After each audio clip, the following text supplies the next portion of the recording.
நம்ம உலகத்தோட ஜனத்தொகை எவ்வளோன்னு தெரியுங்களா? 770 கோடி.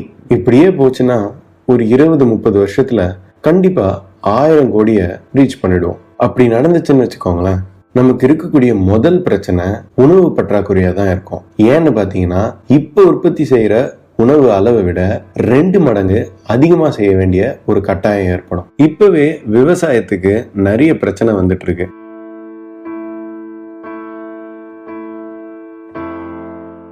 ஒரு ஆய்வு படி பாத்தீங்கன்னா, இந்த உலகத்துல 70% தண்ணிய நம்ம வேளாண்மைக்கு தான் பயன்படுத்துறோம். அது மட்டும் இல்லாம எப்ப மனுஷன் வேட்டையாடி சாப்பிடுறத கம்மி பண்ணிட்டு விவசாயத்துக்கு வந்தானோ அப்பவே மரங்கள்லாம் அழிக்க ஆரம்பிச்சான். அந்த மரங்கள் அழிச்சு நிலத்தை ஆக்கிரமிச்சு விவசாயம் செய்ய தொடங்கினான். அதனால பல மிருகங்க அழிஞ்சு போக ஆரம்பிச்சிச்சுங்க. அது மட்டும் இல்லாம வானிலை மாற்றம், சாயில் எரோஷன், அதாவது மண் அரிப்பு, இந்த மாதிரி பல பிரச்சனைங்க இருக்கு இப்ப பண்ணிட்டு இருக்க விவசாயத்து மூலமா. இது எல்லா பிரச்சனையுமே சமாளிச்சு முடிச்சா கூட இப்ப கொஞ்சம் வருஷங்களா இந்த வெட்டுக்கிளி அப்படின்ற ஒரு பெரிய பிரச்சனை நம்மளை துரத்திட்டு வருது. அதாவது இந்த வெட்டுக்கிளியால மனுஷனை விட ரொம்ப அதிகமா இனப்பெருக்கம் செய்ய முடியறதுனால நம்மளுடைய வேளாண்மைக்கு அந்த வெட்டுக்கிளி ஒரு மிகப்பெரிய தடையா இருக்கு. ஏன்னு பாத்தீங்கன்னா, அந்த வெட்டுக்கிளியோட முக்கியமான உணவே பச்சையா இருக்கிற விஷயங்களை சாப்பிடுறது தான். சோ இந்த மாதிரி எல்லா பிரச்சனைக்கும் தீர்வு காண்ற மாதிரியும் நம்ம வேளாண்மைய வேற லெவலுக்கு எடுத்துட்டு போகக்கூடிய ஒரு டெக்னாலஜியை பத்தி தான் இன்னைக்கு இந்த வீடியோல நம்ம பார்க்க போறோம்.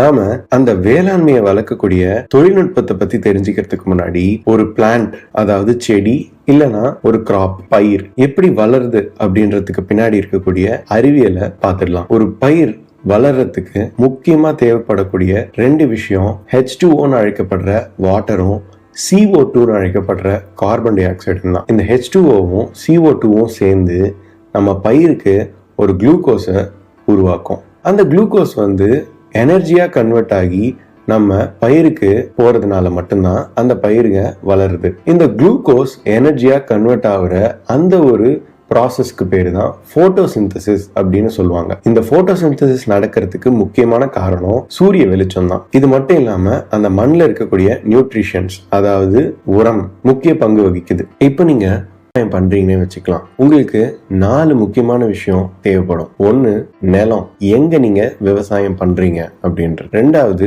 சூரிய வெளிச்சம். 3வது நீங்க விவசாயம் பண்றதுக்கு என்ன மாதிரியான யுக்திகள்லாம் கையாளுறீங்க அப்படின்றது. 4வது நீங்க எப்படி அதை மெயின்டைன் பண்றீங்க அப்படின்றது. இந்த 4 அடிப்படையான விஷயங்களை வச்சுதான் உங்களால விவசாயம் பண்ண முடியும். நம்ம இப்ப பார்க்க போற டெக்னாலஜி வெர்டிக்கல் ஃபார்மிங் அப்படின்னு சொல்லுவாங்க. விவசாயம் பண்றதுக்கு முக்கியமா நிலம் தேவைப்படும். அந்த நிலத்துல இப்ப வரைக்கும் நம்ம பொதுவா ஹாரிசாண்டலா தான் விவசாயம் பண்ணிட்டு இருக்கோம். ஆனா வெர்டிக்கலா விவசாயம் பண்ணா நிறைய லாபம் இருக்கு. உதாரணத்துக்கு பாத்தீங்கன்னா, நார்மலா நம்ம பண்ணக்கூடிய விவசாயத்து மூலமா ஒரு ஏக்கர்ல நம்மளால கொஞ்சோண்டு விளைச்சல தான் நம்மளால ப்ரொடியூஸ் பண்ண முடியும். அதே வெர்டிக்கல் ஃபார்மிங்ல நம்ம ஸ்டாக்கா அடிக்கிட்டு போவோம், ஒவ்வொன்னா படிக்கட்டு மாதிரி அடிக்கிட்டு போவோம். ஸோ அப்படி பண்றதுனால நம்மளால ஒரு ஏக்கர்ல பல மடங்கு அதிக அளவுல விளைச்சலை ப்ரொடியூஸ் பண்ண முடியும். 2வது நமக்கு தேவைப்படுறது சூரிய வெளிச்சம் அல்லது வெளிச்சம். பொதுவா பயிர்கள் எல்லாமே வெளிச்சத்துல இருந்து வரக்கூடிய போட்டான்ஸ் மூலியமா தான் அந்த போட்டோசிந்தசிஸ் அப்படின்ற ஒரு ப்ராசஸ் நான் முன்னாடியே சொன்ன மாதிரி உற்பத்தி செஞ்சு பயிர்களை வளர வைக்குது. அது வெறும் சூரிய வெளிச்சத்துல மட்டும் கிடைக்கணும்ன்ற அவசியம் இல்லை. நம்ம செயற்கையா LED லைட்ஸ்ல இருந்து கூட வர வச்சுக்கலாம். அதனால இந்த வெர்டிக்கல் ஃபார்மிங்ல என்ன பண்றாங்கன்னு பாத்தீங்கன்னா, அந்த ஸ்டாக் அடிக்க வச்சிருக்க எல்லா ட்ரேலையுமே பாத்தீங்கன்னா LED லைட்ஸை செலுத்திடுறாங்க. அந்த LED லைட்ஸ்ல இருந்தே போதிய அளவுக்கு வெப்பமும் வெளிச்சமும் உண்டாகுது. அது மட்டும் இல்லாம நம்ம எல்லாருக்கும் தெரிஞ்ச ஒரு விஷயம், சூரிய ஒளியில இருந்து வெள்ளை கலர் ஒளி தான் நமக்கு வரும் அப்படின்றது. ஆனா அந்த வெள்ளை கலர் ஒளியில இருந்து வரக்கூடிய லைட் ஸ்பெக்ட்ரம் 7 கலரா ப்ரொடியூஸ் ஆகும். அதுல நம்ம செடி வளர்றதுக்கு முக்கியமா இருக்கக்கூடிய 2 கலர்ஸ் பாத்தீங்கன்னா ப்ளூவும் ரெட்டும் மட்டும்தான். இந்த வெர்டிக்கல் ஃபார்மிங்ல இவங்க காட்டுற லைட்ஸ் எல்லாமே பர்பிள் கலர்லயும் பிங்க் கலர்லயும் தான் இருக்கும். இது எதனாலன்னு பாத்தீங்கன்னா, ப்ளூ கலரையும் ரெட் கலரையும் மிக்ஸ் பண்ணா இந்த மாதிரி கலர்ஸ் வரும். அது மட்டும் இல்லாம வெள்ளை கலர் ப்ரொடியூஸ் பண்ற எலக்ட்ரிசிட்டி பவரை விட இந்த கலர் ப்ரொடியூஸ் பண்ற எலக்ட்ரிசிட்டி பவரும் எனர்ஜியும் ரொம்பவும் சிறிய அளவு. இந்த வெர்டிக்கல் ஃபார்மிங்ல நிறைய டெக்னிக் யூஸ் பண்ணி பயிர்களை வளர்க்க முடியும். நம்ம முதல்ல பார்க்க போற டெக்னிக் பேரு ஏரோஃபோனிக்ஸ் அப்படின்னு சொல்லுவாங்க. இத முதல்ல நாசா கண்டுபிடிச்சாங்க. எதுக்கு அவங்க கண்டுபிடிச்சாங்கன்னு பாத்தீங்கன்னா, மார்ஸ்ல செடிகளோ பயிர்களோ வளர்க்க முடியுமா அப்படின்றத டெஸ்ட் பண்றதுக்கோசரம் கண்டுபிடிச்ச ஒரு விஷயம். இது ரொம்பவுமே வித்தியாசமான டெக்னிக். ஏன்னு பார்த்தீங்கன்னா இதுக்கு சாயில், அதாவது மண் தேவைப்படாது, சூரிய வெளிச்சம் தேவைப்படாது, ஏன் தண்ணி கூட ரொம்பவுமே குறைஞ்ச அளவுல தான் தேவைப்படும். இது எப்படி ஒர்க் ஆகும்னு பாத்தீங்கன்னா, இந்த வெர்டிக்கல் ஸ்டாக்ல நான் சொன்ன மாதிரி இந்த வெர்டிக்கல் ஃபார்மிங்ல பயிர்கள் எல்லாத்தையும் மேல அடுக்கி வச்சிட்டு இருப்பாங்க. கீழே நியூட்ரிஷன் கலந்த ஒரு தண்ணி தட்டை வச்சிட்டு இருப்பாங்க. நம்ம பொதுவாவே நியூட்ரிஷன் பயிருக்கு வர்றதுக்கோசரம் புழுக்கள் இல்லைன்னா சில ரசாயன பொருட்களை கலந்து நம்ம பயிர்களை வளர வைப்போம். ஆனா இந்த டெக்னிக்ல நம்ம அந்த ட்ரேல இருக்கக்கூடிய தண்ணிக்கு சில ரசாயன பொருட்களை நம்ம கலப்போம். அந்த ரசாயன பொருட்கள் கலக்கிறது மூலயமா நிறைய நியூட்ரிஷன்ஸ் அந்த தண்ணிக்கு கிடைச்சிடும். இந்த இருக்கிற மெக்கானிசம் மூலயமா ஆட்டோமேட்டிக்கா அந்த செடி வளர ஆரம்பிச்சிடும். ஆராய்ச்சி பண்ணி பார்த்ததுல மற்ற டெக்னிக்கை விட இதுல வரக்கூடிய அந்த பிளான்ட்ஸோடைய வலிமை ரொம்பவுமே அதிகமானது அப்படின்றத கண்டுபிடிச்சிருக்காங்க. ஏன்னு பாத்தீங்கன்னா நம்ம ஸ்ப்ரே பண்ற டெக்னிக் யூஸ் பண்றதுனால அதுக்கு தேவையான அளவு சத்துக்கள் வேர்ல இருந்து செடிக்கு போய் சேருது. ரெண்டாவதா யூஸ் பண்ணக்கூடிய டெக்னிக் பேர் வந்து பாத்தீங்கன்னா ஹைட்ரோபோனிக்ஸ் அப்படின்னு சொல்லுவாங்க. இதுவும் கிட்டத்தட்ட ஏரோபோனிக் மாதிரி தான். ஆனா இதுல என்ன ஒரு பெரிய வித்தியாசம்னு பாத்தீங்கன்னா வாட்டரை ரீசைக்கிள் பண்ணிக்க முடியும். அதே மாதிரி இதுல கீழே ஒரு ட்ரேல தண்ணியை சேமிச்சு வச்சுப்போம். பம்ப் யூஸ் பண்ணி அந்த நியூட்ரிஷன் கலந்த தண்ணிய ஒரு பைப் வழியா நம்ம பயிர்களுக்கு கொஞ்சம் கொஞ்சமா செலுத்திட்டு வருவோம். அந்த தண்ணியே கீழே நிறைஞ்சி மறுபடியும் இந்த நியூட்ரிஷன் கலந்த தண்ணிக்கு கலந்துரும். ஸோ மறுபடியும் அதுவுமே பம்ப் வழியா திரும்ப திரும்ப இந்த ப்ராசஸ் சைக்கிள் ஆகிட்டே போயிட்டு இருக்கும். இந்த ஒரு டெக்னிக்கை யூஸ் பண்ணி அதிக அமௌண்ட்ல கிராப்ஸை நம்மளால ப்ரொடியூஸ் பண்ண முடியும். மூணாவதா இருக்கக்கூடிய டெக்னிக் பேர் வந்து பாத்தீங்கன்னா ஆக்வாஃபோனிக் அப்படின்னு சொல்லுவாங்க. இதுல பண்ணக்கூடிய விஷயம் ரெண்டுத்துக்குமே பயன்படும். ஒன்னு மீன்களுக்கும், இன்னொன்னு நம்ம பயிர்களுக்கும். நம்ம ஒரு இடத்துல மீன்களை வச்சுட்டு இருப்போம், இன்னொரு இடத்துல பயிர்களை வச்சுட்டு இருப்போம். இந்த மீன்கள்ல இருந்து வரக்கூடிய கழிவுகள் எல்லாத்தையும் பயிர்களுக்கு உரமா யூஸ் பண்ணுவோம். அந்த கழிவுகள் இருக்கக்கூடிய வளங்கள் மூலியமா நம்ம கிராப்ஸ் அல்லது செடிகள் நல்லாவே வளரும். நம்ம நார்மலான ஃபார்மிங்க்கும் வெர்டிகல் ஃபார்மிங்க்கும் இருக்கக்கூடிய வித்தியாசத்தை பத்தி கொஞ்சம் பார்ப்போம்.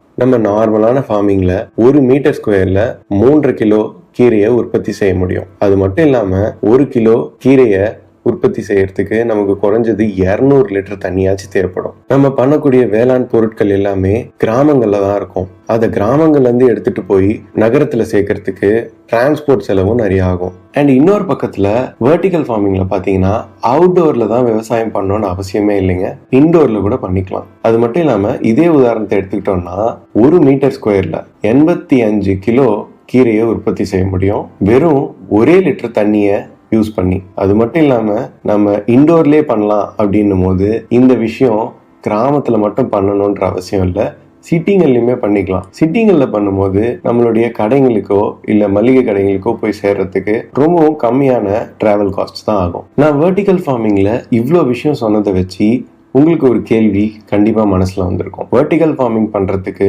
இவ்வளோ எலக்ட்ரிசிட்டி, லைட்டு அதெல்லாம் தேவைப்படுறதுனால நீங்க அந்த மாதிரி செலவுகள்லாம் எப்படி நீங்க பார்த்துப்பீங்க, அதாவது மெயின்டெனன்ஸ் எப்படி பண்ணுவீங்க அப்படின்னு கேட்டீங்கன்னா நமக்கு இதுல தண்ணியும் அதிகமாக செலவாகும். அந்த தண்ணி செலவை குறைக்கிறதுக்கோசரம் ரெயின் வாட்டர் ஹார்வெஸ்டிங்கை பண்ணிக்கலாம். ரெண்டாவது, எலக்ட்ரிசிட்டி செலவை குறைக்கிறதுக்கோசரம் சோலார் பேனலை யூஸ் பண்ணி சூரிய ஒளியிலேருந்து வரக்கூடிய அந்த ஒளியை எனர்ஜியா கன்வெர்ட் பண்ணி அதை மின்சாரமா நம்ம பயன்படுத்திக்கலாம். ஸோ இந்த மாதிரி டெக்னாலஜிஸ் அண்ட் டெக்னிக்ஸ் யூஸ் பண்ணி ரொம்ப கம்மி செலவுல அதிக ப்ரொடக்ஷனை நம்மளால உற்பத்தி செய்ய முடியும். சரி, இந்த வெர்டிகல் ஃபார்மிங்ல அட்வான்டேஜஸ் மட்டும்தான் இருக்கா, எந்த விதமான பாதிப்புகளும் இல்லையா அப்படின்னு கேட்டீங்கன்னா இருக்கு. என்னன்னு பாத்தீங்கன்னா இந்த மாதிரியான வெர்டிகல் ஃபார்மிங் பண்றதுக்கு ஒரு மிகப்பெரிய முதலீடு தேவைப்படும்.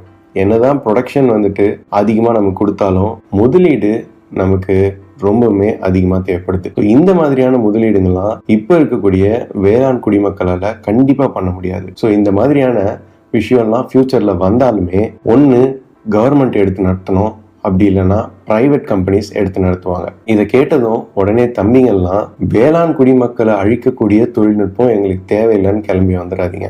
ஏன்னு பாத்தீங்கன்னா இதுக்கு ஒரு தீர்வும் இருக்கு. இப்ப இருக்கிற தலைமுறைகள் மட்டும்தான் விவசாயத்தை நார்மலான முறையில பண்ணிட்டு வராங்க. ஆனா நம்மளுடைய எதிர்கால சன்னதிங்கெல்லாம் சமுதாயத்துக்கு ரொம்பவும் தேவைப்படக்கூடிய டெக்னாலஜிங்களான டிக்டாக், வாட்ஸ்அப், இன்ஸ்டாகிராம்ல அதிக நேரம் செலவு செஞ்சுட்டு இருக்காங்க. இந்த மாதிரி ரொம்ப பயன் நிறைஞ்ச ஒரு டெக்னாலஜில அவங்க செலவு செய்யறத கொஞ்சம் கம்மி பண்ணிட்டு அக்ரிகல்ச்சர் இன்ஜினியரிங், பயோகெமிக்கல் இன்ஜினியரிங் இந்த மாதிரியான சில விஷயங்கள்லாம் ஆர்வத்தை காமிச்சாங்கன்னா கண்டிப்பா அவங்களுக்கு ஒரு பிரைட் ஃபியூச்சர் இருக்கு.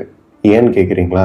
என்னதான் பிரைவேட் கம்பெனிஸ், கவர்மெண்ட்ஸ் இந்த மாதிரியான ஒரு விஷயத்தெல்லாம் ஃபியூச்சரில் எடுத்துகிட்டு வந்தாலுமே அவங்க கண்டிப்பாக தொழில்நுட்பம் தெரிஞ்சவங்களை வச்சு மட்டும்தான் இந்த மாதிரியான விஷயங்கள்லாம் பண்ணவே முடியும். சரி, இதுக்கும் வெட்டுக்கிளிக்கும் என்ன சம்பந்தம் அப்படின்னு கேட்டீங்கன்னா, கண்டிப்பா இந்த வெட்டுக்கிளி பிரச்சனைக்கு இப்போதைக்கு இது ஒரு தீர்வா இருக்காது. ஆனா எதிர்காலத்துல இந்த மாதிரி விஷயம்லாம் அவுட்டோர்ல பண்ணாம இன்டோர்லயுமே பண்ணலாம். அதனால வெட்டுக்கிளி மட்டும் இல்லைங்க, எலி, பன்னி இந்த மாதிரி நிறைய விஷயத்துல இருந்து நம்ம எஸ்கேப் ஆயிடலாம். இந்த வீடியோ உங்களுக்கு பிடிச்சிருக்கும்னு நான் நம்புறேன். இந்த வீடியோ உங்களுக்கு பிடிச்சிருந்தா லைக் பண்ணுங்க, உங்க ஃப்ரெண்ட்ஸ் அண்ட் ஃபேமிலிஸ்க்கு ஷேர் பண்ணுங்க. ஏதாச்சும் கருத்து இருந்தா கமெண்ட் செக்ஷன்ல பதிவிடுங்க. நீங்க சப்ஸ்கிரைப் பண்ணனா மறக்காம சப்ஸ்கிரைப் பண்ணிடுங்க. அது மட்டும் இல்லாம அந்த பெல் ஐக்கானை அழுத்திடுங்க.